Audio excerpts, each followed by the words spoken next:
Wala nang maraming paligoy-ligoy pa, diretso sa punto na.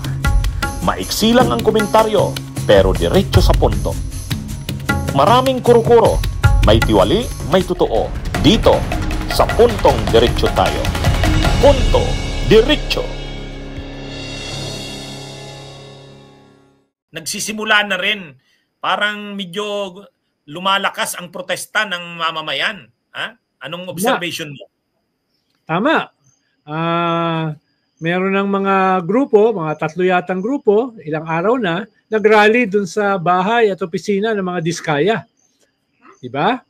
Yung isa ay nilusog, pinagbababato ng putik at pinintahan yung kanilang pader at gate. Yung isa, nagsuot ng mga costume ng mga multo. No? At yung mukha ng mga kontraktor ang nakalagay doon sa multo, no? Tapos pati ang Kongreso may lumusob, no? Nagka-dispersal, nagkagulo. Pati DPWH. Pati sa DPWH. So tumitindi yung ganito, nag-i-scale up din.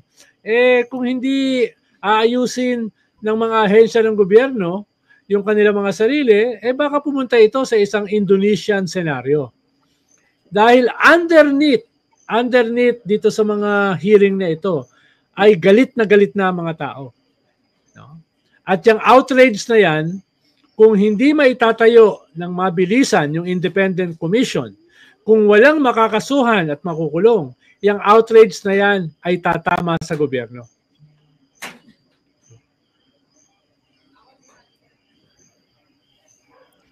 Pero Nald, anong masasabi mo na yung banta ng pulis nakakasuhan daw yung mga protesters? Lalo yung nag-rally doon sa St. Gerard kay Diskaya.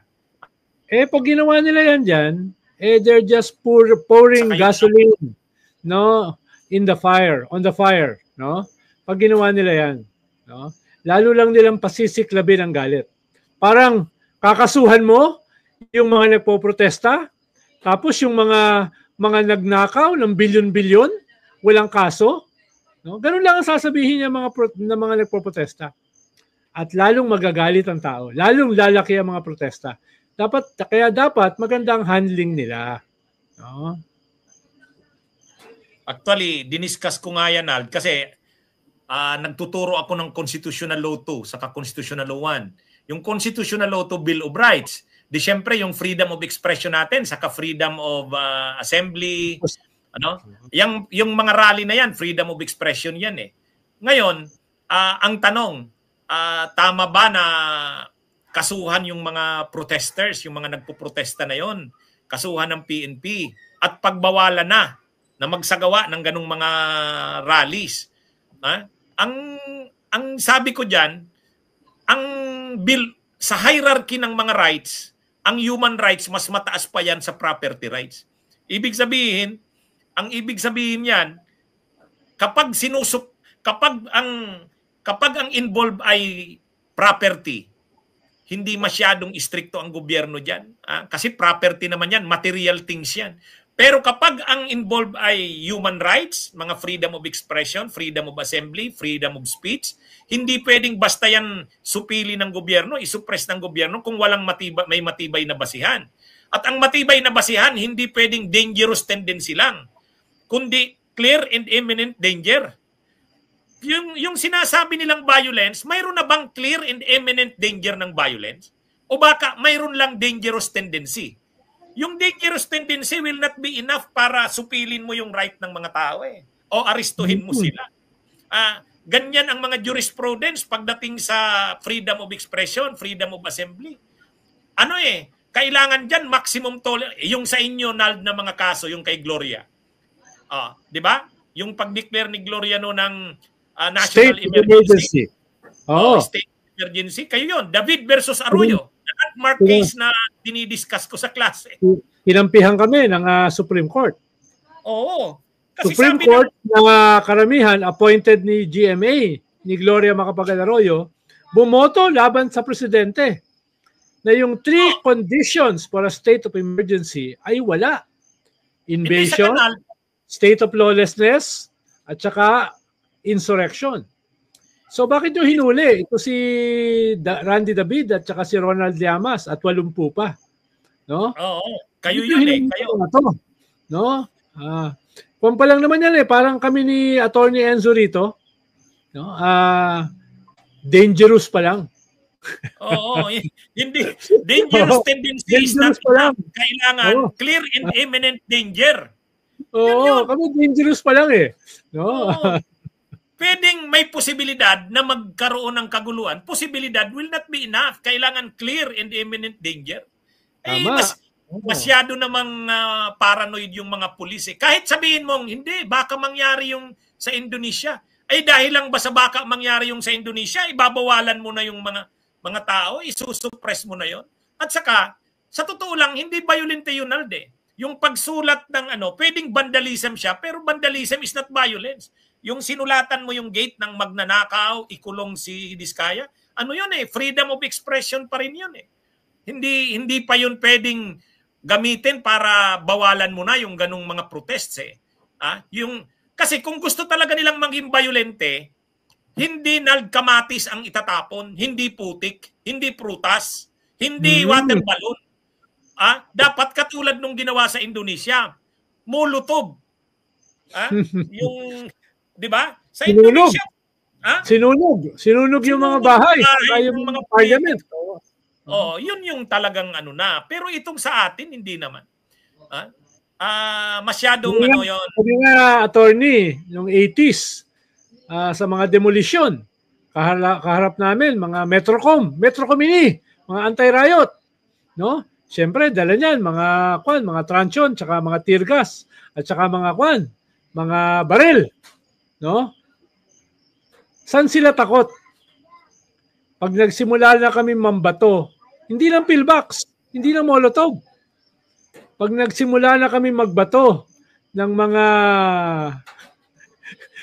pupu at saka ng mga ihi, doon takot na takot ng mga pulis noon. Doon sila takot na takot. Pag binabato na, atrasa na yung mga pulis.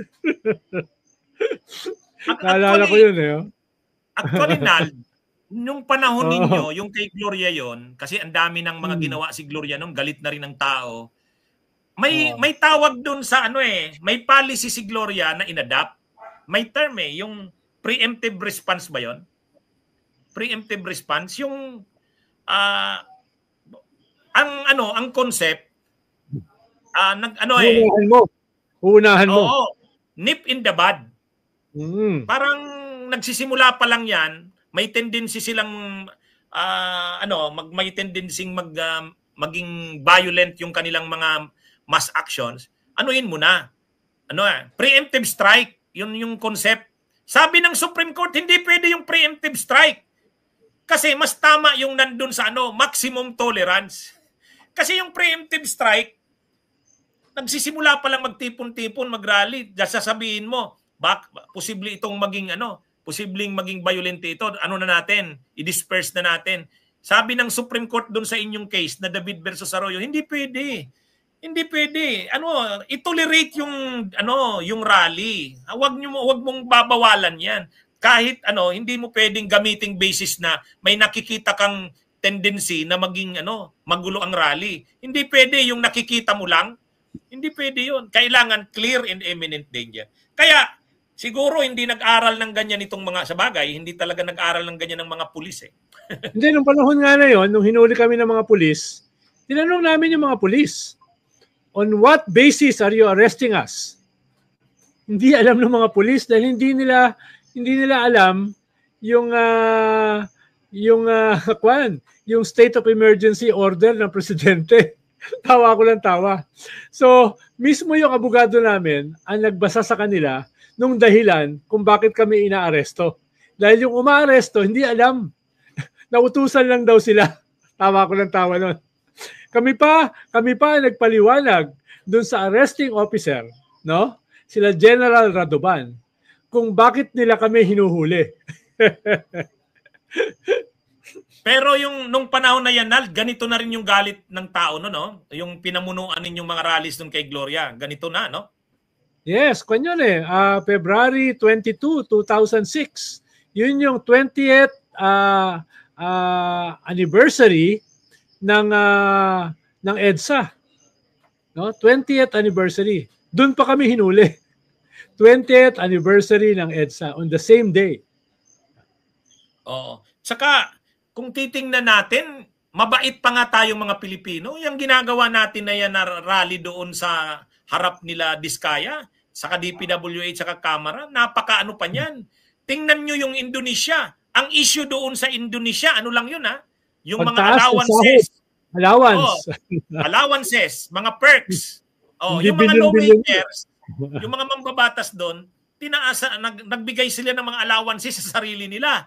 Tapos yung mga perks, mga privileges, yun, nagalit na yung mga tao, umabot na sa puntong nanununog na sila ng mga bahay ng politiko eh. Pero dito sa atin, mas malala itong ginagawa dito na korupsyon.